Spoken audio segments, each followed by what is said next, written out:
Xiao Yunting went to the northern lands for 3 years. Upon returning to the capital, the first thing he said to his mother was, "Mother, tomorrow help me go to the Yun family to propose marriage." Lady Xiao, wife of the Duke of Dingguo, beamed with joy. "Wonderful, then our Duke's manor will have double happiness," Xiao Yunting asked casually. "What is the other happy occasion?" Lady Xiao pointed at me with a smile. "Qingshu is also getting married." Hearing this, Xiao Yunting's hand holding the teacup paused slightly, then he let out an extremely soft scoff. "Her, getting married? Impossible, mother. Don't waste your time worrying about that." Ladies, today's tea is piping hot and involves the most satisfying karma you will ever witness. Welcome back to the tea room with Li Yue.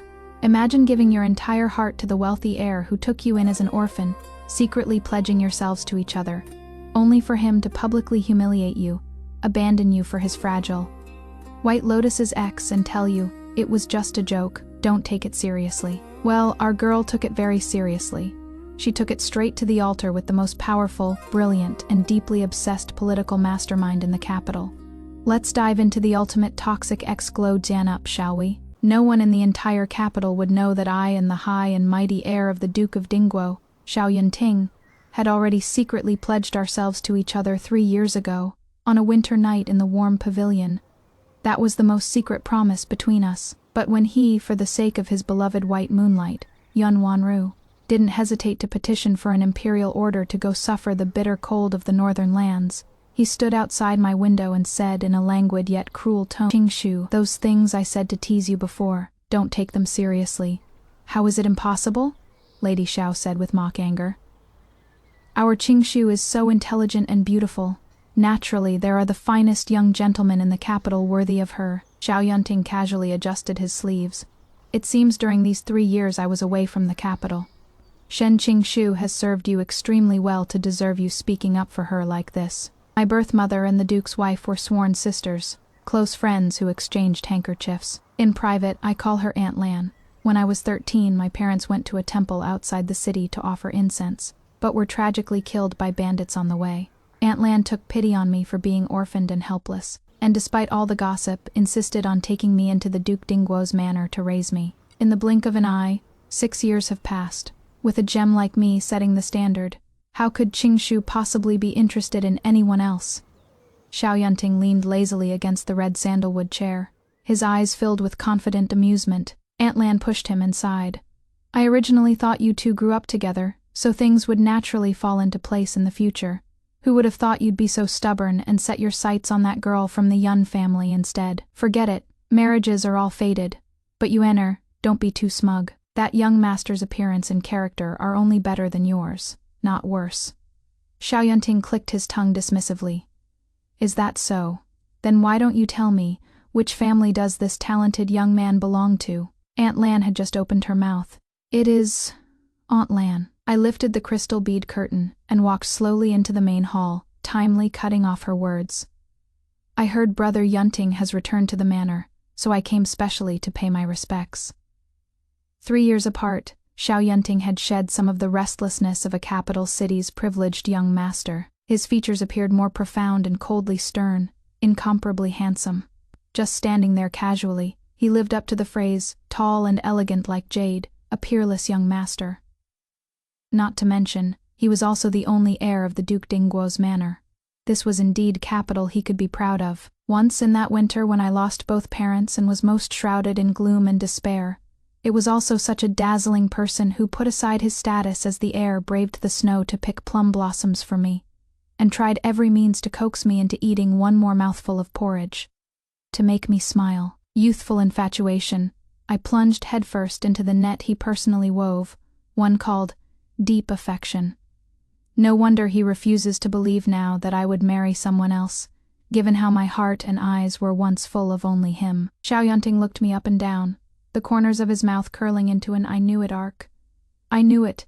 The moment I returned to the manor, you'd come running to see me, unable to wait." He paused, his tone carrying a careless sense of charity. "However, I don't have time to reminisce with you right now. Wanru just returned to the capital. Her health is still weak, and there are many trivial matters of managing the household that need my attention. I'll go to the Yun manor first, and come back later to listen to what you have to say."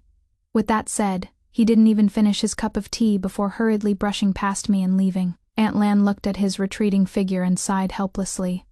This child, he is really bewitched by the Yun family. If Xiao Yunting hadn't left in such a hurry, he would have heard Aunt Lan's concerned inquiry to me that followed. Qing Shui, the wedding was originally set for the 8th day of next month, but young Master Pei cherishes you so much that he says he can't wait any longer. He specially asked the matchmaker to move the date up to 10 days from now. Do you have any reservations in your heart? I looked in the direction where Xiao Yunting had disappeared outside the door, withdrew my gaze, my eyes clear as water, and curved my lips slightly. As he wishes. At 16 years old, my heart first awakened to love. I thought Xiao Yunting liked me just as I liked him. Wherever he appeared, my gaze would follow without concealment. Until a polo match in early autumn, he cornered me by the Taihu stone rockery in the back courtyard, with a wicked smirk between his brows and eyes. Shen Qing Shui, the way you look at me is practically burning a hole through this young master's body. Are you completely head over heels for me? I was so embarrassed that even my ears turned red, but I still bit my lower lip and nodded gently. Ha! He suddenly burst out laughing, spun around abruptly and shouted toward the other side of the rockery. Did you all hear that? This young master won the bet. From behind the rockery emerged several pampered young masters from noble families with smirking faces, all his fair Zan weather friends. Etsuke Tetsuke, who would have thought that the Shen family's little sister, who usually looks like a cold jade statue, would be so passionate and fiery towards our Yunting. Cut the crap! Xiao Yunting laughed wildly and freely, his expression showing not a trace of cherishing me. A bet's a bet. Hurry up and hand over that warming jade you got from the foreign merchant. I stared in shock as Xiao Yunting put his arms around his friend's shoulders, horsing around. That sense of shame, like being stripped naked and thrown into the marketplace, instantly made my face burn and my fingertips turn cold. Seeming to notice my stiffness, he walked over and tousled my hair bun like playing with a pet, lowering his voice with a laugh. Don't take it to heart, Qing Shui. Your brother Yunting here would never take it seriously. We're the ironclad good siblings of this household. He tossed the warming jade he'd won and left with his friends.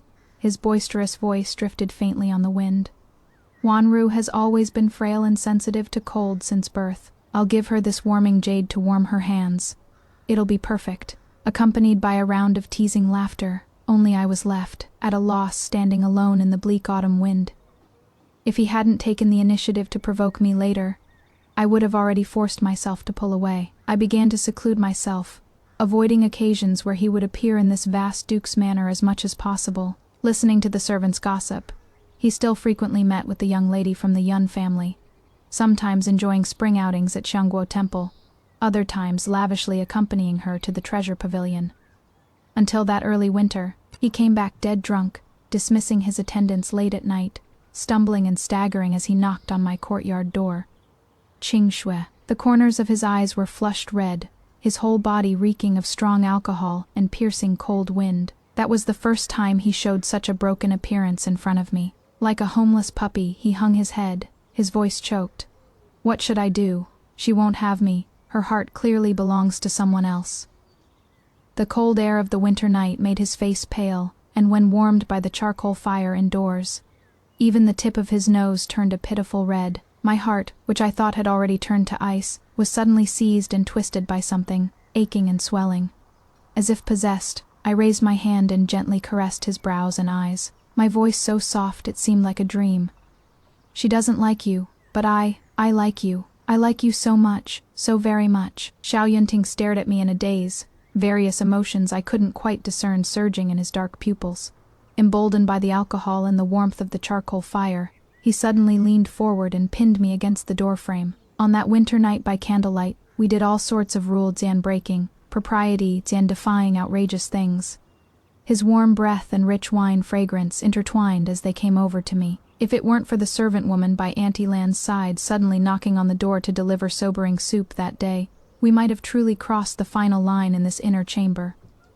After that night, we began a period of secret yet sweet days. During the Duke's grand banquets, he would take advantage of his wide sleeves' concealment to quietly hook my fingers under the table. At deserted corridor corners, he would pull me into his embrace in one swift motion, greedily breathing in the tea fragrance by my temples. But in my youth, first tasting love, I didn't understand one principle. In ancient aristocratic families, if a man truly regarded you as a wife cherished in his very bones, the first thing he would do was certainly to inform his parents, present the 3 letters and 6 betrothal gifts, and seek your hand in marriage with great fanfare. He would never be like Xiao Yunting, only hiding me in the shadows, tightly clasping my fingers when passion surged, whispering in my ear, "Qing Shui, let's be together for a lifetime, okay?" And I was too foolish back then, always responding with a flushed face without tiring of it.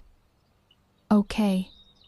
But this false bubble was ultimately burst by an imperial edict. Yun Wanru's father took the wrong side at court, offended the emperor, was stripped of his official position, and his entire family was exiled to the bitter cold lands of the north. In the days after the news got out, Xiao Yunting disappeared. We were under the same roof, yet for 5 whole days we never once met face to face. I stayed in my room with bloodshot eyes, rushing stitch by stitch to embroider a winter plum sachet I wanted to give him, until my personal maid Kuei Zhu came running in frantically. "Miss, the heir is kneeling in the main hall begging the Duke to petition for release from his military position in the capital, to follow the Yun family to the northern lands as a commoner." The sharp embroidery needle suddenly stopped, piercing hard into my fingertip, seeping out an exquisitely beautiful drop of blood. That sachet representing "The Southern Breeze Knows My Heart" never got delivered in the end. The night before departure, Xiao Yunting didn't even step inside my room. Through the carved lattice window, he left behind a resolute silhouette. Qing Shu, that drunken absurdity that night, and those promises, let's just treat them as a joke. Don't take them seriously. Ladies, let's unpack this absolute nightmare of a man. Our heroine, Shen Qingshu, is an orphan raised in the Duke's manor. She falls deeply in love with the heir Xiao Yunting. One winter night, he comes to her drunk, crying that his crush, Yun Wanru, rejected him. Qingshu comforts him, confesses her love, and they secretly pledge themselves to each other. But then, Yun Wanru's family is exiled to the freezing northern lands. And what does our devoted heir do? He drops Qingshu like a hot potato. He literally resigns from his prestigious military post to follow his crush into exile, and the night before he leaves, he doesn't even have the decency to look Qingshu in the eye. He stands outside her window and tells her that their entire relationship was just a drunken joke. Why? Because he doesn't want his precious Wanru to get upset if she finds out. For my Real Housewives fans, this is the ultimate gaslighting, using a woman as an emotional placeholder, and then telling her she is crazy for believing his own promises. He expects her to just sit quietly in the manor and wait for him to be done playing savior. But Qingshu isn't a prop. She is about to become the main character. His voice was as cold as the northern winds. The moonlight cast his shadow on the window paper. Clearly someone I loved to the bone, yet at this moment he felt so strange it was frightening. "I won't go into your room," he said to himself. If Wanru found out, with her delicate temper, she'd be unhappy. With the Yun family's downfall, Xiao Yunting became the only person in the entire capital who firmly followed behind Yun Wanru, shielding her from wind and rain. When Yun Wanru was in distress, she was finally moved and condescendingly gave him an opportunity. So the person who kept saying he wanted to be together with me for a lifetime left without looking back. The day he left the capital, I was also among the crowd seeing people off at the Ten Jianli pavilion. He sat high on horseback, leaning down through the crude carriage curtain, whispering to Yun Wanru. That careful and cautious posture made it seem as if sitting inside the carriage was a rare treasure he had to worship with his life.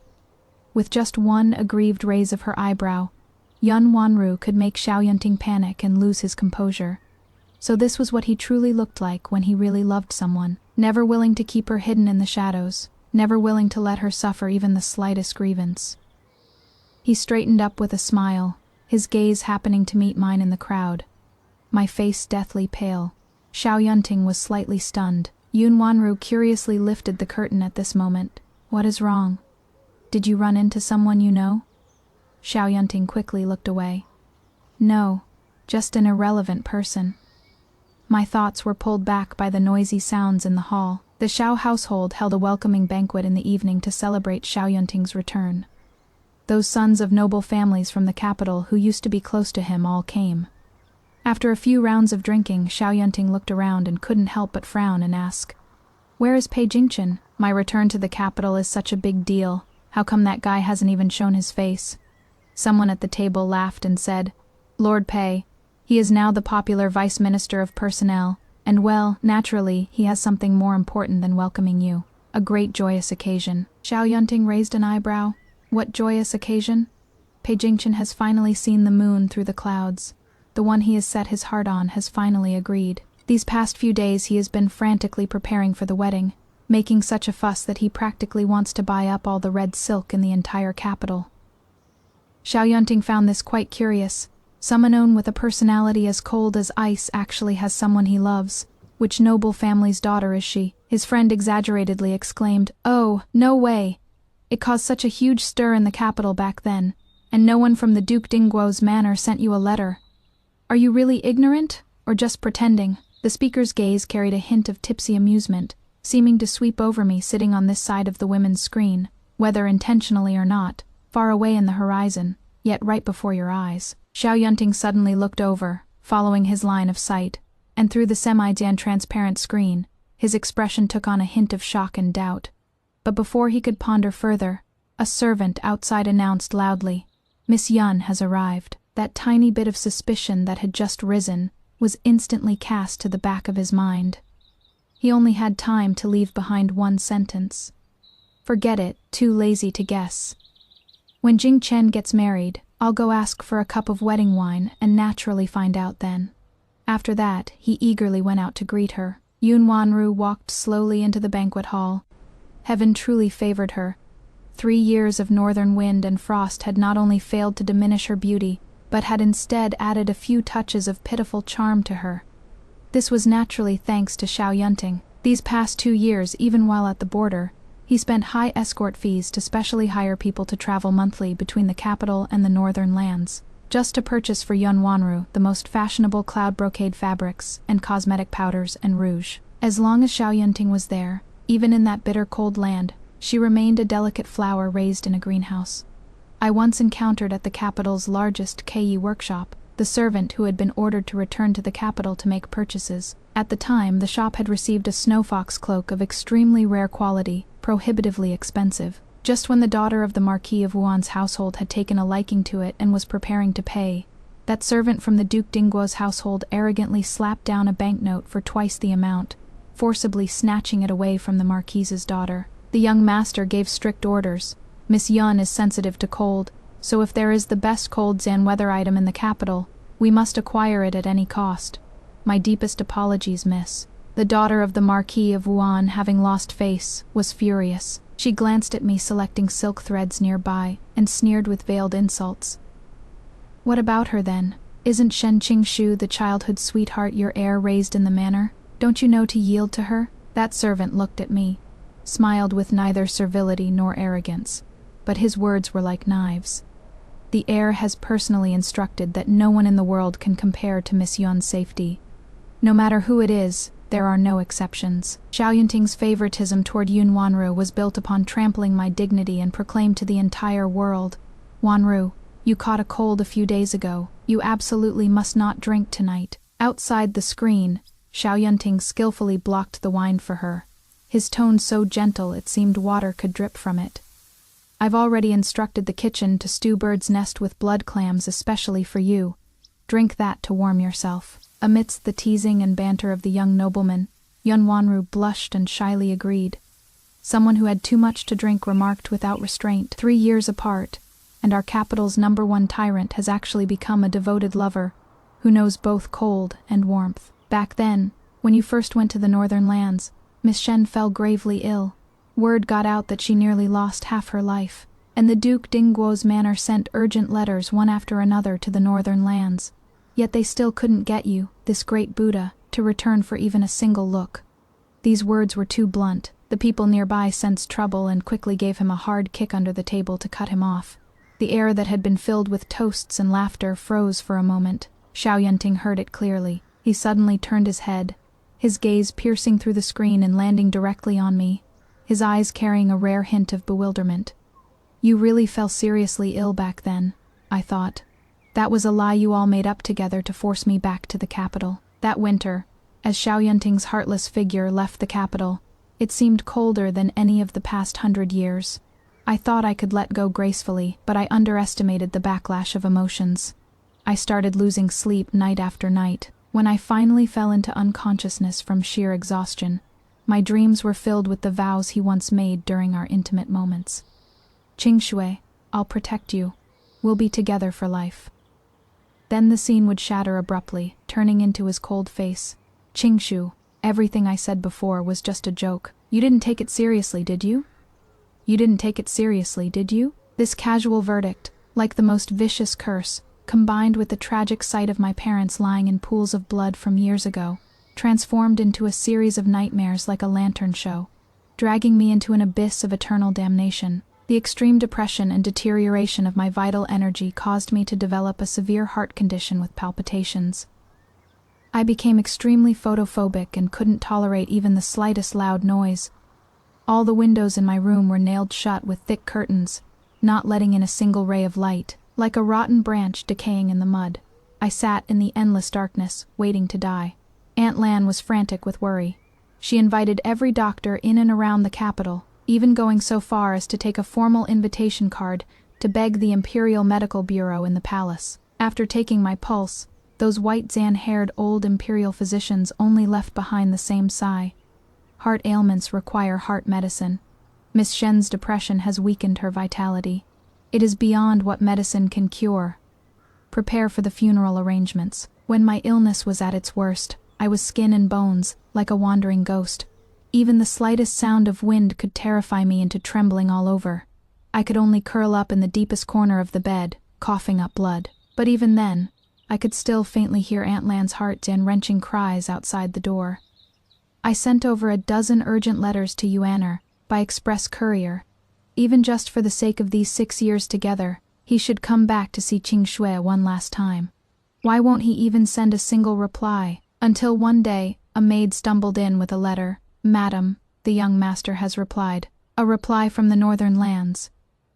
Aunt Lan tore open the letter, as if it were a precious treasure. But the moment she saw the handwriting, her face turned ashen as earth. In that letter, there wasn't a trace of concern. Only 2 brief lines of extremely impatient rebuke.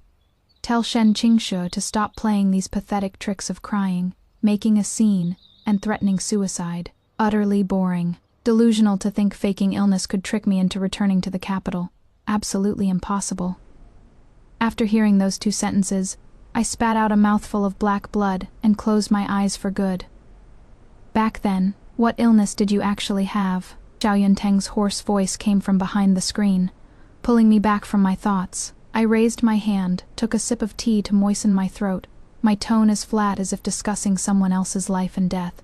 It doesn't matter anymore. True. He seemed to breathe a sigh of relief, laughing self-Jian mockingly. Either way, it was probably just a minor illness from catching a cold like Wanru's. With careful nursing at the manor, it would have gotten better. Look, isn't your complexion quite rosy now? My complexion is indeed quite good now, because the person who snatched me back from the King of Hell's palace, from beginning to end, was never Xiao Yunteng. It was Pei Jingchen. I still remember to this day, when I fully awakened from the chaos of near-Jan death. Half a month had already passed. On the floor beside the bed sat a high court official who should have been seated at the ministry's desk. He still wore his moons and white daily robes that he hadn't had time to change, the hem covered in mud, dark circles heavy under his eyes, leaning against the bedpost, sleeping most uneasily, stubble growing out. A down Zan and Zan out appearance I had never seen before. Aunt Lan, eyes red, gripped my hand and told me in a trembling voice. It was Pei Jingchen, the Vice Minister of Personnel who was overseeing the Jiangnan salt case. When he heard I was critically ill, he rode 3 horses to death, rushing back to the capital, then single-handedly fought his way to Yinyan Mountain. At the door of that reclusive divine physician, he knelt for 3 whole days and nights in the heavy snow that sealed the mountain, kowtowing until his forehead bled, finally moving the physician to come down the mountain for a house call. After that, he stayed fully clothed watching over me for 10 days and nights in this gloomy room, where even the servants of the Duke's manor dared not linger.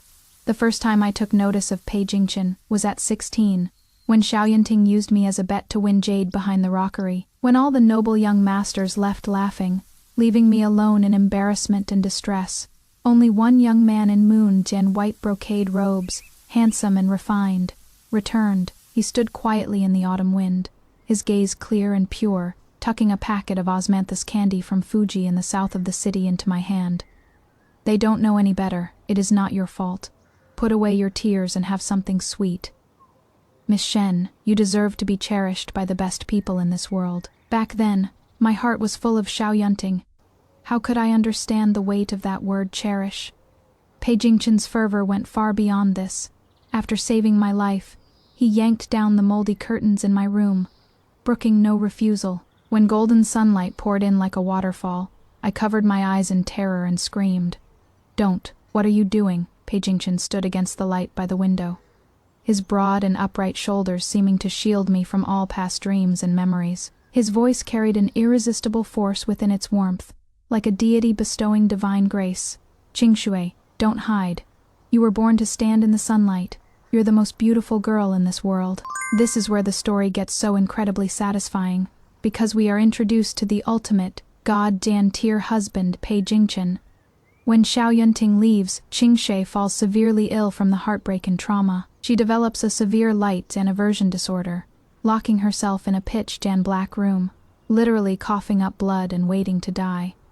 The Duke's manor sends dozens of urgent letters to Xiaoyunting, begging him to come back. His response, tell her to stop faking illness for attention. But Pei Jingchen, the brilliant, powerful vice minister of personnel, hears she is dying.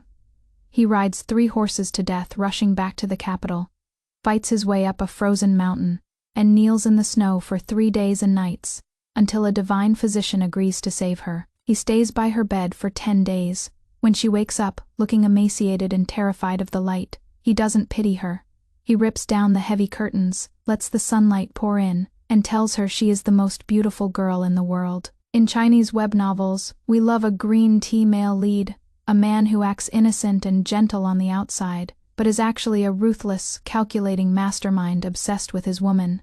Pei Jingchen doesn't just save her, he claims her. He tells her he has all the patience in the world and will spend his life courting her. He is the absolute anti-and toxic ex, just recovered from a serious illness. I was emaciated, my face haggard. Even I thought I looked like a ghost. Yet he spoke with such sincere greed, his eyes brimming with a love that was startling, that I actually believed him. From that day on, the first thing Pei Jingchen did after leaving court each day was to personally climb Yunyun Mountain and pluck the most beautiful dew-covered flower from the entire mountain to place in the porcelain vase on my windowsill. I once timidly asked that powerful minister with a promising future, Lord P, do you, like me? Other than this, I couldn't think of any reason why a 3rd rank court official would serve as an errand runner for an orphaned girl. Pei Jingchen raised his handsome brows, smiling brilliantly, the candor in his eyes utterly captivating. I thought I'd already made it obvious enough. Yes, I, Pei Jingchen, am infatuated with Shen Qingshui, the kind of infatuation where I'll marry no one but her. A serious illness combined with the bones and deep torment from my past love had robbed me of the courage to love again. I'm sorry. I lowered my eyes in panic. I probably can't give you anything. The next second, an embrace carrying the scent of fur gently enfolded me. I told you it is not your fault. Don't keep saying sorry. He placed a rose in my palm. The suffering you endured before ends here. Qingshu. There is no rush to respond. I have all the patience in the world. I can court you for most of my life. The welcoming banquet ended early, and I got up to return to my own quarters in the small western courtyard where I lived alone. Just as I reached the entrance, my personal maidservant came up to me, holding a radiant snowed and white fur coat in her hands. Miss Lord Pei just had someone deliver this. He said frost fell during the night, and he was worried you'd catch cold on your way back to the courtyard. He repeatedly instructed that you must put it on. When I unfolded it, even though I wasn't an expert, I could tell that the fur's color was pure and flawless. Both the craftsmanship and material were countless times more noble than the one that the servants of Duke Dingguo's manor had forcibly bought for Yunwanru 2 years ago. Inside was also a familiar note, written in Pei Jingchen's distinctive slender gold calligraphy. Not seeing you for 1 day feels like 3 autumns. Qingshui, rest early. A smile rippled in my eyes. Just as I was about to put on the fur coat, I heard footsteps behind me. I turned around and met eyes with Xiaoyunting, who stood in the corridor wind, His gaze first lingered on the smile at the corner of my lips, then moved extremely slowly to that exceedingly eyesore cloak. This is what your Sojan called fiancé, who you're about to get engaged to, sent you. Xiao Yunting's tone carried a sourness he himself hadn't noticed, as if trying to suppress his displeasure with the attitude of someone in a superior position. I put away my smile, my expression returning to its usual coldness. Xiao Yunting stepped forward, lecturing me as if he'd seen through the truth. Qingshu, you're the adopted daughter of the Duke's manor. Don't be so foolishly grateful and moved to tears just because someone casually shows you a bit of kindness and small favors. These past 2 years, someone has indeed helped me take care of some matters at the Duke's manor, and I'm grateful to him, but that doesn't mean you can lose your sense of propriety and your composure. If you're really envious of others being paired up, once this young master is free in a while, I'll naturally find you a suitable match of equal social standing in the capital. But you absolutely cannot just settle for some random man out of jealousy that Wanru has my favor. If you have any other unrealistic ideas, drop them now. Watching his condescending manner, still thinking the world revolved around him in such an absurd way, I found it utterly laughable. Other unrealistic ideas? I pulled tight the cloak Pei Jingxian had given me, raised my eyes and stared at him coldly. What do you mean about you? Xiao Yunting's breathing hitched slightly, a flash of awkwardness crossing his eyes before he said stiffly, "It is best that you can figure this out after all. My heart is already filled with Wanru. There is really no extra space to divide for a second person." Young Master Xiao, I coldly interrupted his self-indulgent fantasy. You're overthinking it. Didn't you say so yourself? That winter night 3 years ago was nothing but a joke. Not to be taken seriously. Rest assured, since you weren't afraid of such shameless behavior back then, I naturally have no interest in remembering it now. I didn't give him another glance, turned around, pushed the door open, and without hesitation shut him out in the cold wind. The wind lantern outside swayed. Xiao Yunting stood outside that tightly closed door, just like that night years ago when he told me through the window, "Don't take it seriously." What a pity. Now the roles of host and guest were reversed. The characters had swapped positions. The next morning, I accompanied Aunt Lan for breakfast in her main hall. Xiao Yunting walked in sporting a pair of dark circles under his eyes, looking like he hadn't slept all night. Aunt Lan handed over a bowl of bird's nest porridge, sighing with emotion. "Qingshu, there are only 10 days left now. Once you marry Lord Pei in grand fashion 10 days from now, there won't be anyone close to keep me company for breakfast in the early mornings anymore." Clang, the white porcelain spoon in Xiao Yunting's hand dropped unexpectedly against the edge of the bowl, making a piercing, crisp sound. "Mother, why bring up such mood-killing matters during a meal, adding all this bad luck and frustration for no reason?" he scolded harshly. Aunt Lan glared at him in bewilderment. "What nonsense are you spouting, child? Qingshu will be married into the Pei family as the lady of the house in 10 days, with bridal crown and robes. This is a joyous occasion. How is it frustrating? How come you, the heir, can take a wife, but my daughter can't get married?" Bang! Xiao Yunting suddenly slammed down his soup bowl heavily, abruptly standing up, his chest heaving violently as he looked at me.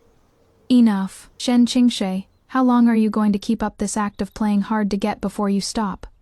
Do you know or not that Yunyan Mountain is holding a grand land and water dharma assembly these days?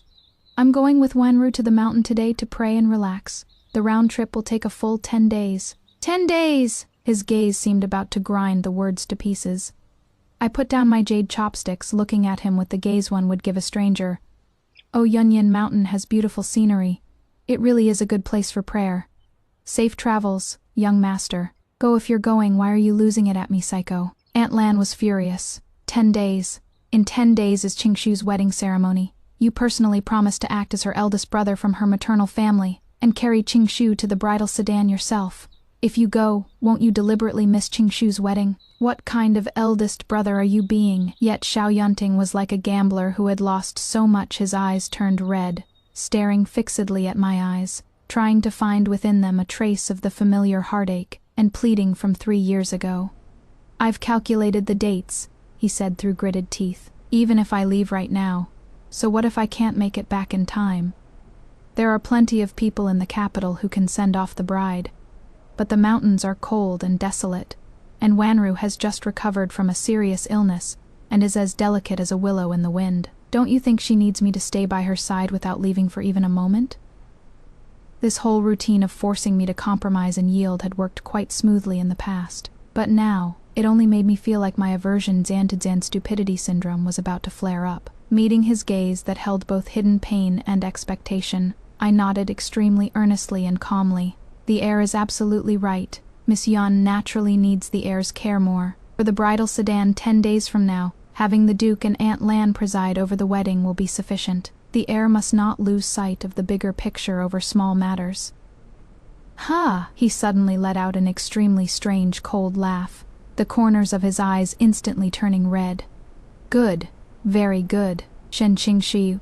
You truly are a magnanimous and sensible good sister. Without another word, wrapped in a fury of nameless violent anger, he flung his sleeves and left without looking back, leaving behind only a table of cups and plates clattering from the gin.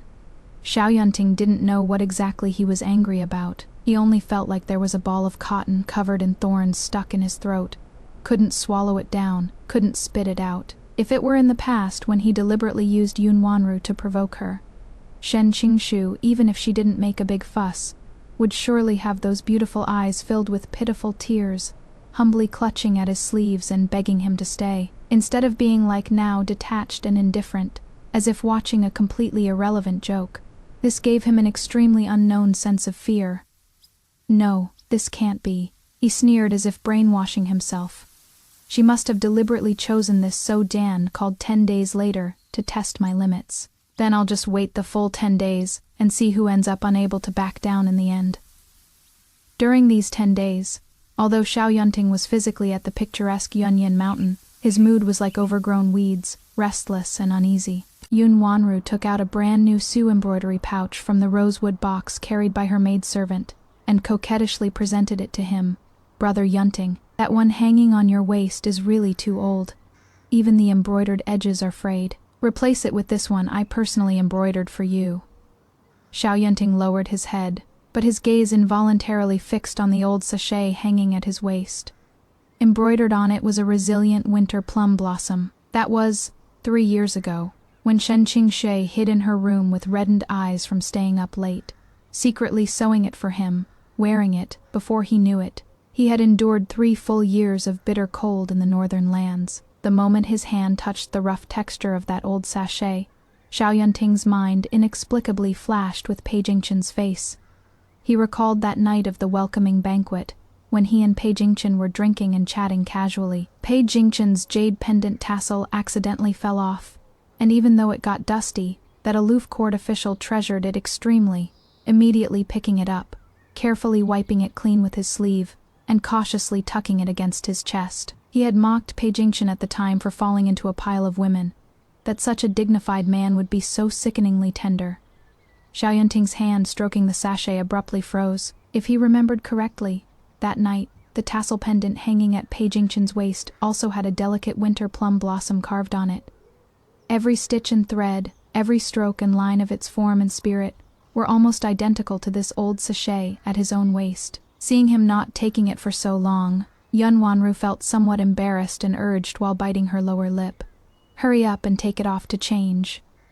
But Xiao Yunting pulled back his hand as if burned by fire. No need. I'm used to wearing this old one. I'll change it later. Whether it was the temple bell in the mountains being too desolate, it easily made one's thoughts wander. Xiao Yunting irritably recalled that night again, when Shen Qingshi wore that extremely eye-catching rare fox fur cloak. Before this, the servant who went to purchase things in the north had boasted to him, saying he had once snatched up an excellent cold Zan weather cloak in the capital. The servant had casually mentioned at the time, originally there were only 2 premium items left in that shop, and I saw Miss Shen standing in front of the other snow fox fur cloak, seeming to like it very much too. Since she liked it, why didn't you just buy it and give it to her then? Why compete with her? Xiao Yunting had scolded him this way. The servant cried out his innocence. Young master, it was you who repeatedly ordered that all the finest things in the world could only belong to Miss Yun alone, all subject to your command. How would this humble servant dare to act on his own? Indeed, in this capital city, who didn't know that the young master doted on Yun Wanru, even Shen Qingshi, who grew up with them, had to step aside when it came to this principle. But that was a gift from Pei Jingqin. What right did Pei Jingqin have to give Qingshu things? And what right did Shen Qingshu have to accept it so comfortably? Did that girl really lack someone to support her that much?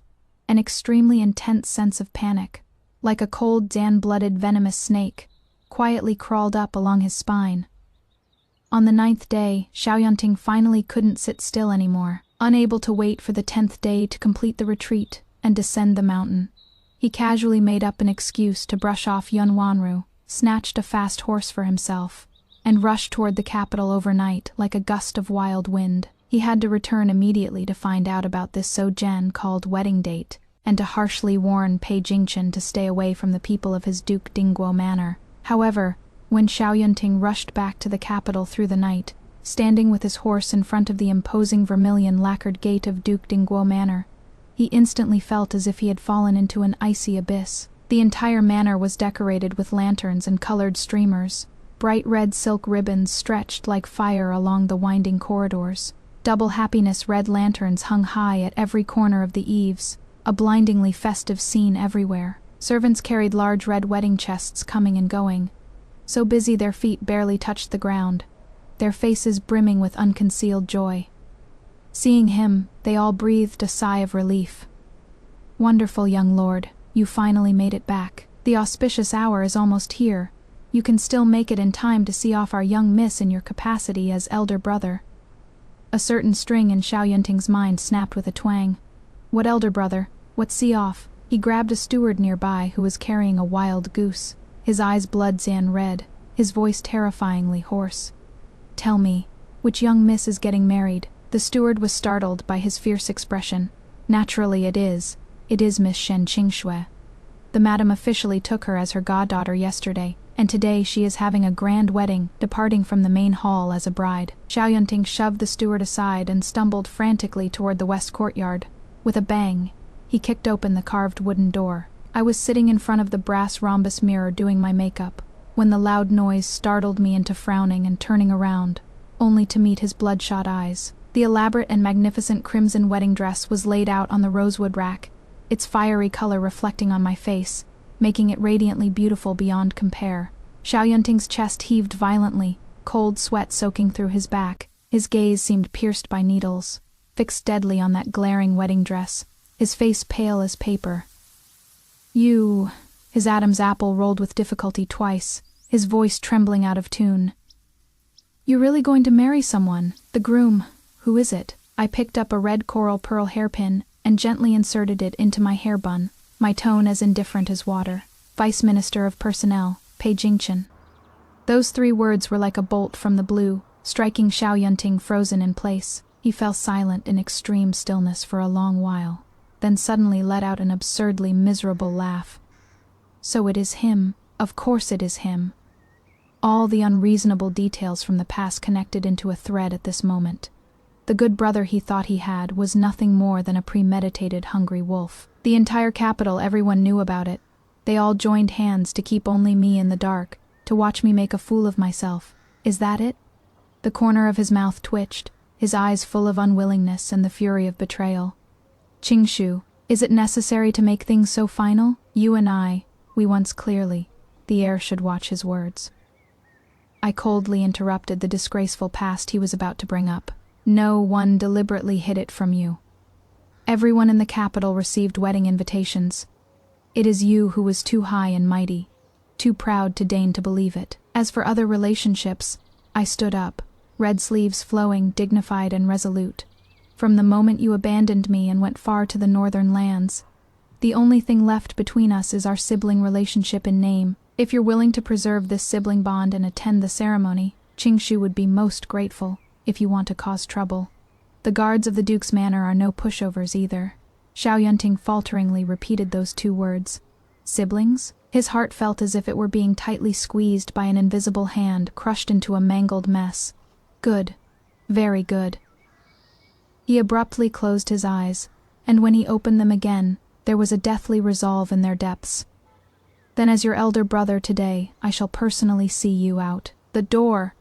Those last few words he spoke as if grinding his teeth to pieces and swallowing them down mixed with blood. The auspicious hour has arrived. Firecrackers exploded in unison, and the sound of strings and wind instruments echoed throughout the entire street. I wore a phoenix crown, with a red veil embroidered with twin lotuses covering my head, stepping over the threshold with the help of the wedding attendant. A hand with distinct knuckles, yet trembling slightly, blocked firmly in front of me. "According to the rules, as your eldest brother, I'll carry you to the bridal sedan." That was Xiao Yunting's voice. Hoarse to the extreme, having the eldest brother send off the bride is an ancient custom. I didn't hesitate and obediently placed my hand on his. Under the red veil, my vision was obstructed, and I could only see a bit of the ground. Walking on the bluestone slabs leading to the 10 Dan Li red procession outside the manor, I could faintly hear the clear neighing of horses outside the gate, and a pair of dark brocade boots with cloud patterns and gold trim walking briskly towards me. That was Pei Jingchen, my groom. He had come to receive me. My steps instantly became lighter. The next moment, my wrist suddenly erupted with intense pain that almost crushed my bones. Xiao Yunting gripped my wrist tightly, with terrifying force almost dragging me to a halt on the steps. The wide sleeves of the wedding dress concealed the raging undercurrent at this moment. No one saw his fingers tense to the point of spasm. "Let go." I lowered my voice, trying to break free, but couldn't move an inch. Xiao Yunting stood like a stubborn clay statue, saying nothing, only gripping me tighter, as if by not letting go, this absurd dream wouldn't end. The guests crowding around had already noticed something was off. Why did they stop? Why hasn't the bride gotten into the sedan chair yet? Just then, a faint scent of fur accompanied by a clear, deep, and refined voice drifted over. Pei Jingchen, dressed in dark red wedding robes, his eyes as gentle as ink jade yet filled with an unabashed devotion, stepped forward without the slightest hesitation. He directly extended his large palm and placed it over the back of my hand in a manner that brooked no refusal, skillfully prying open Xiao Yunting's stiff fingers one by one. Many thanks to my dear brother Dan and Dan Law for personally escorting my wife out the door. He placed an exceptionally malicious emphasis on the words "my wife." The wind lifted the corners of both men's wedding robes on the surface. Calm waters beneath, daggers drawn. Xiao Yunting seemed drained of his last ounce of strength. Finally, he could only watch helplessly as Pei Jingchen wrapped my hand preciously and solemnly into his warm palm. "My lady, let's go home," Pei Jingchen coaxed softly, his movements exceptionally gentle as he helped me into the Grand 8 Zanbearer sedan chair. The bridal sedan set off, gradually moving farther away, taking with it the city's clamor. In front of the Duke Dingguo's mansion, Xiao Yunting stood alone, staring at the overwhelming sea of red. It felt as if all sound had been drained from the world, and endless emptiness and pain engulfed him like a tsunami. Just moments ago, he had personally sent the last girl in this world, whose eyes were full of him, into someone else's arms. Perhaps the movement was too forceful and snapped the embroidered thread. The old sachet that had hung at his waist for 3 years finally broke under the strain and fell onto the bluestone pavement with a plop. Xiao Yunting crouched down in a panic to pick it up, only to discover that from the torn seam fell a small piece of rice paper, already yellowed and folded into a tiny square. With trembling hands, he unfolded the paper bit by bit. On it was a line of poetry written by Shen Qingxue before her serious illness, penned at age 16, with the most pure and passionate strokes. "The south wind knows my heart and blows my dreams to Shizhou." It was a young girl's most humble yet profound love, one she hid even from the gods and dared only confide to the south wind, and he had discarded it like trash. In that moment, the last string called reason in Xiao Yunting's mind snapped completely. Inside the grand hall of the PI residence, red candles burned high and honored guests filled the seats. The master of ceremonies' resounding voice echoed through the hall. "First bow to heaven and earth. Second bow to the parents. Husband and wife, bow to each other." Right at the moment when Pei Jingchen and I smiled and bowed our heads, "Don't bow," accompanied by a hoarse, desperate roar, the auditorium doors were violently kicked open. Xiao Yunting's eyes were bloodshot red, like an evil ghost crawling out from hell, ignoring the doorman's attempts to stop him as he frantically charged inside. He reached out to tear away my red silk. "Qingshu, you can't marry him. You absolutely cannot marry Pei Jingchen." Pei Jingchen's gaze turned cold. With a swift movement, he firmly shielded me behind him, his cool voice carrying the authority of someone in power. "Young Master Xiao, causing such a scene at a court official's wedding ceremony." Do you truly believe the Duke Dingguo's manor can already cover the sky with one hand in the capital? Shut up! Xiao Yuntang pointed at Pei Jingchen and cursed furiously, all decorum lost. You still have the face to question me. While I was away in the northern territories, you deliberately put on a gentle front to get close to Qingshui, taking advantage of the situation. You tricked her into abandoning me to marry you. Having such a shameless scoundrel who takes advantage of others' misfortunes as a brother. What rotten luck for 8 generations. Faced with his hysteria, the hall full of guests erupted in shocked murmurs. Pei Jingchen, however, remained completely unruffled. He even curled the corners of his lips, throwing out the sharpest blade that kills without spilling blood. Has the heir apparent frozen his brain at the border? Why did you travel so far north? For whom did you abandon the entire Duke Dingguo's manor, and even all your ties in the capital? Have you completely forgotten all that yourself? At the farewell banquet back then, I personally confirmed with you over and over again, including Qingsha. You personally called her just an insignificant joke. Xiao Yunting's breathing hitched. He remembered now. That night at the northern frontier farewell, everyone drank themselves into a stupor, but only Pei Jingchen held his wine cup, eyes cold as he asked him 3 times. Are you really determined to abandon everything in the capital without even leaving yourself a way back, including Qingshu? Back then, in his arrogance, he had declared definitively in front of everyone, yes. Pei Jingchen had responded casually at the time. Good. Then from now on, I absolutely won't give you any chance to regret it. Those words that had sounded so baffling back then now felt like a slap weighing 1,000 jun, viciously striking Xiao Yunting across the face, hitting him so hard his very soul trembled. Pei Jingchen, you despicable scoundrel! Xiao Yunting, overwhelmed by a mixture of shame and rage, completely lost his reason. He suddenly swung his fist, recklessly smashing it viciously toward Pei Jingchen's seemingly refined face. With Pei Jingchen's hand skills from being a martial arts champion, dodging such a messy and chaotic punch would be as easy as pie. But when everyone cried out in alarm, Pei Jingchen's fox-Dan-like beautiful eyes flickered with a glint of light as they swept past me. He actually deliberately restrained his protective chi, and met that punch head-on on without dodging or evading. A muffled thud rang out. The current Vice Minister of Personnel was knocked back several steps like a kite with a broken string, knocking over a vase, with a trace of glaring bright red blood seeping from the corner of his mouth. This was the first time in all the years Xiao Wei Fading had known him that he had actually managed to land a hit on him. Husband. I was completely enraged. I threw off the obstructive red bridal veil, and holding up the elaborate wedding dress train, positioned myself protectively in front of the knocked down Pei Jingchen. The hall full of guests was stunned by this sudden turn of events, and they began to criticize one after another. Young Master Xiao, you've gone too far. You abandoned the young lady and ran away back then, and now you have the nerve to come crash the wedding and hurt people. In contrast, Xiao Wei Fading looked at Pei Jingchen lying on the ground, yet he seemed even more incredulous and aggrieved than the person who got hit. Qingshu, he is faking it. This is Pei Jingchen's self-injury scheme. Do you know that when you were 6, this green tea man played dirty at the martial arts field to vent for you, and nearly kicked my ribs to pieces? With his superior martial arts skills, how could he possibly not dodge that? He is acting to make you feel sorry for him. Hearing this, the last trace of doubt in my heart vanished without a trace. It turned out that long before I ever noticed, Pei Jingchen's deeply buried schemes had already started turning. I felt even more heartbroken as I wiped the blood from the corner of Jingchen's mouth. My beautiful eyes filled with frost as I glared at Xiao Yunting. Xiao Yunting, have you caused enough trouble, ruining my wedding and injuring my husband? Do you really think that I, Shen Qingshui, can't survive without the Duke Dingguo's manor?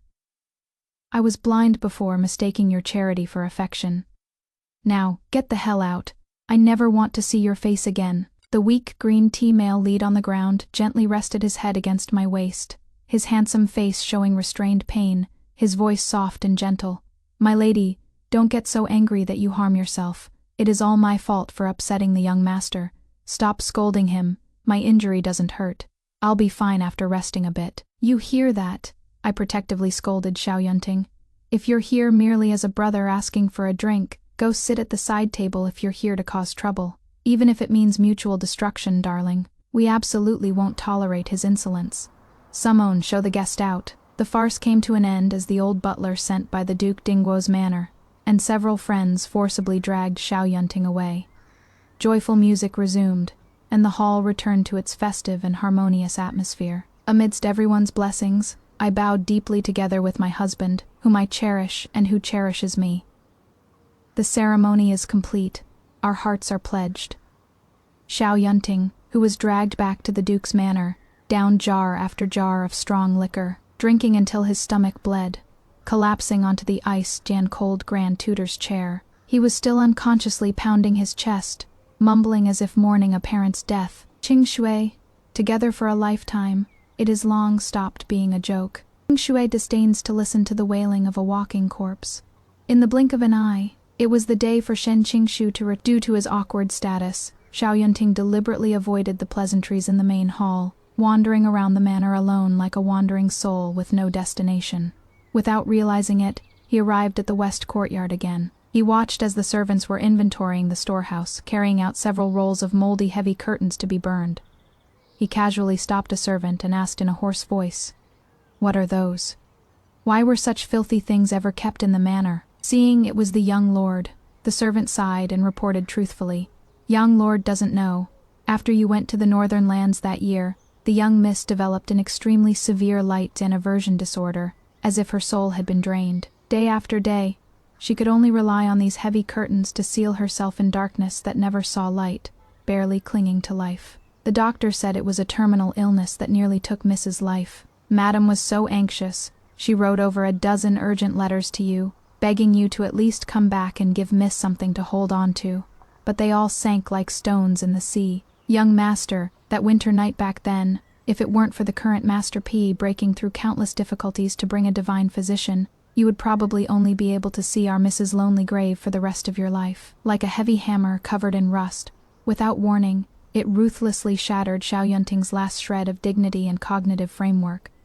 The harsh winter with heavy snow falling, a frail young girl on the brink of death, desperate cries for help with no response. From the servant's fragmented words, he finally pieced together a Shen Qingshe, who had burned out completely in the wind and died utterly. Xiao Yunting suddenly bent over, clutching his agonizing chest tightly, gasping for breath in large gulps, yet still unable to suppress the choking sobs in his throat. Shen Qingshu hadn't caught some cold at all. He had personally snuffed out her last ray of light and pushed her through the gates of hell with no redemption, thinking about how not long ago he had shamelessly pressured her, arrogantly questioned her, and even demanded in an extremely hypocritical tone that she not overthink things. Xiao Yunting wished he could flay himself alive with a knife. Young master, what is wrong with you?" The servant's voice drifted from somewhere far away. From the other end of the corridor not far away came cheerful laughter as clear and bright as silver bells. "Jingshan, go away. Yesterday you just had to go pick that red plum blossom, dragged me by the hand and insisted I critique that calligraphy at your desk, making me stand there for half a shichen. Today, my fingertips are still sore." It was Qingshu's voice, having shed that outer shell of icy coldness, revealing the kind of indulgence and sweetness that only unconsciously flows out in situations where one is extremely loved and feels extremely secure. Following that, the powerful minister Pei Jingchen, who wielded great influence in the imperial court, responded gently with a trace of husky, bewitching laughter. "It is your husband's fault for not being more careful last night. If my wife is sore, I'll massage you for the entire day. But, if you want me to let go, that is absolutely impossible. Qingshu, from the day you walked through the waterside pavilion into my sight at 16, I secretly made a vow that in this lifetime, even if I have to scheme against the entire world, I will never let you go." Ladies, the wedding scene is an absolute masterpiece of petty karma. 3 years later, Xiao Yunting finally returns to the capital with his fragile white lotus, expecting Qingshu to still be pining for him. Instead, he finds out she is marrying Pei Jingchen in 10 days. He loses his mind. He crashes the wedding screaming like a lunatic, accusing Pei Jingchen of stealing his girl. He even throws a punch at Pei Jingchen. Now, Pei Jingchen is a martial arts master. He could easily dodge it. But what does our brilliant green tea king do? He deliberately takes the punch straight to the face, falling backward and spitting blood, looking incredibly weak and victimized. Qingshu is furious. She throws off her bridal veil, stands protectively in front of her bleeding groom, and completely obliterates Xiao Yunting in front of the entire capital. She tells him to get the hell out and never show his face again. And Pei Jingchen, he leans his head against her waist, acting like a fragile wounded puppy, telling her, "Don't be mad, my lady, it doesn't hurt." Absolute mastermind behavior. And the ending? Xiao Yunting finally learns the truth about how she almost died, and how he ignored her pleas. He realizes he threw away a diamond for a pebble. He has to watch from the shadows as Pei Jingchen and Qing Shu walk hand in hand, deeply in love. He spends the rest of his life chewing on the agonizing regret that he personally destroyed the only real love he ever had, while his worst enemy treats her like a goddess. All the politicians in court say Lord Pei's heart is black, so how come your mouth seems coated with honey now? The girl chided bashfully yet sweetly. Their overlapping shadows reflected in the sunlight of the corridor, like the most exquisite immortal couple in a mural. White clouds drifted leisurely across the sky. Xiao Yunting suddenly recalled that many years ago, it was also an afternoon with fine weather, just like this. He casually toyed with the fragrance pouch.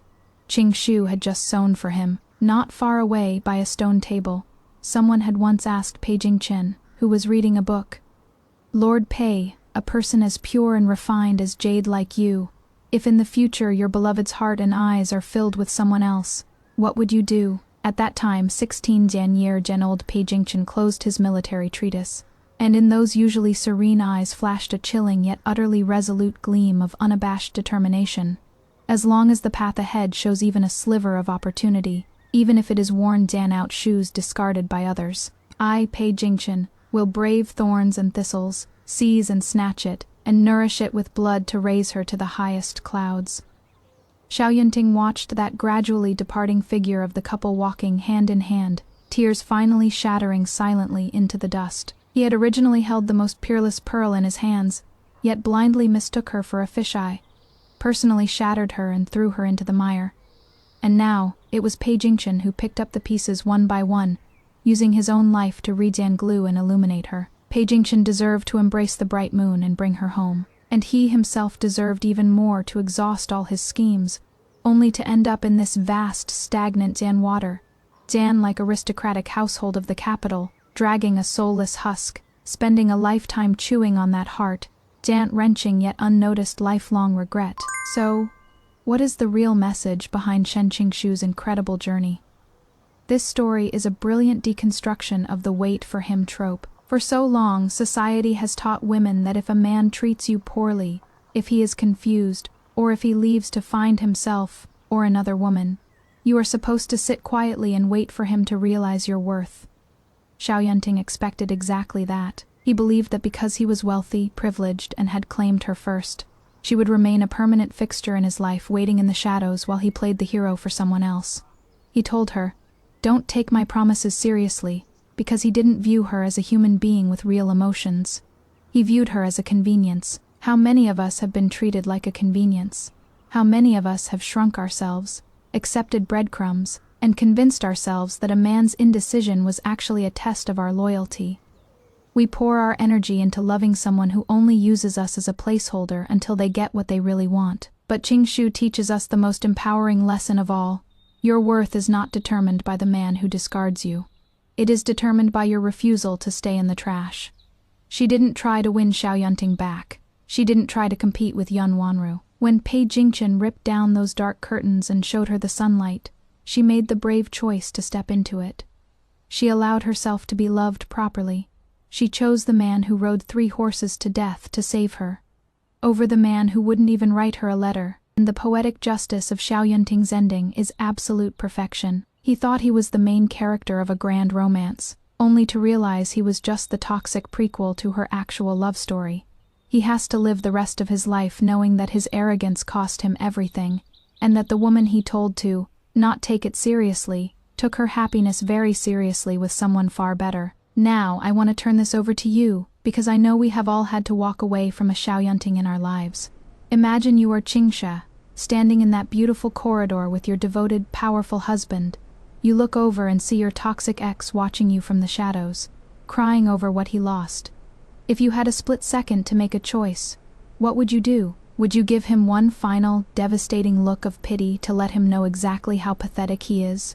Or is the ultimate flex just turning your back, laughing at your husband's joke, and acting like your ex doesn't even exist? Drop your verdicts in the comments below. Are you team look of pity or team unbothered queen? And if you've ever had to survive the darkness of a toxic relationship and found your own Page Chin, whether that's a new partner, a new career, or just a profound love for yourself, share your glows and up in the comments. This is a safe space, and we love celebrating women stepping into the sunlight. If Chingshu's journey from abandoned orphan to cherished wife gave you life today, share this video with a friend who needs a reminder to never settle for being a placeholder. I'm Liyue. Keep your boundaries strong and your standards high. Ladies, I'll see you in the next one.